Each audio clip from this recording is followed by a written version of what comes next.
And you think about artists today, a vast majority of them have gang affiliations. Whether it's the Cardi B's, whether it's the Chris Browns, whether it's the Jay-Z's, the Young Jeezys, the Snoop Dogg's. I mean, if you listen to West Coast rap, they're gonna drop a gang affiliation secret, what's Bracken or I'm from Bompton. Like, all of these is gang terminology and things of that nature. And so they would tell you that this gang is a neighborhood gang and it started in a neighborhood to protect the neighborhood. But in the same breath, they'll tell you about how large the gang is. It's 30 to 50,000 members long, and it has a network throughout the world. You'll find a gang member in every jail, every police force, and every army. What is that? Army. Yeah, army, whatever. It's even it's a conscious dude that I seen who was a blood and he was in the army. I said, you got to be kidding me. And, people listen to him, but that's beyond the point. Most rap artists are a part of gangs. And if you can understand that most gangs are a part of secret societies, and maybe you wouldn't realize that at a lower level, but gangs are organized, bro. There's lieutenants, there's captains, there's generals, there's higher circles, there's meetings, there's all types of shit that you're not privy to. And I'm sure the leader of a gang is not just the leader of a gang.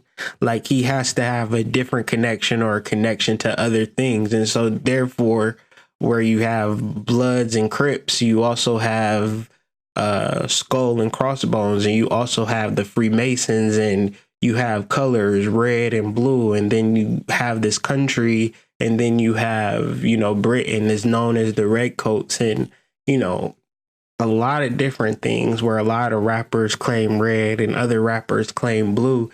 And these colors are symbols, and these symbols, they really lie deep in the foundation of the relationship between Great Britain and USA. And I had to start from the beginning to get to this point that I hope is not a super stretch of the imagination to imagine that in order for a rapper to make it, that he has to be a part of these secret circles.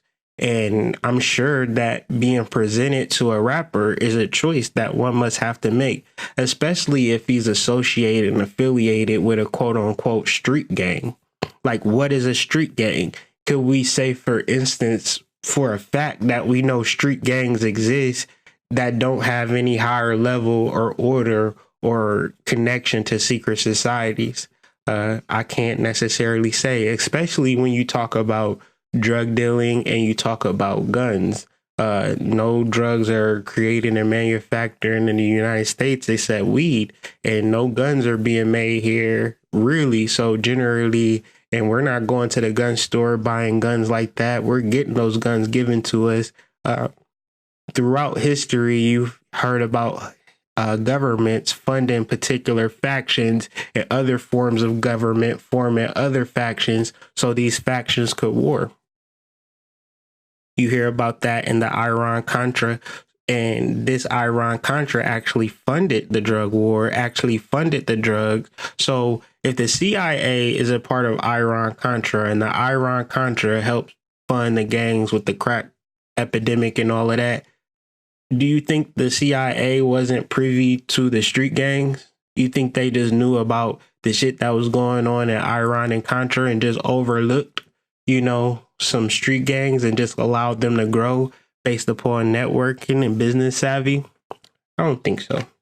I think that when you look at the reality of gangs from a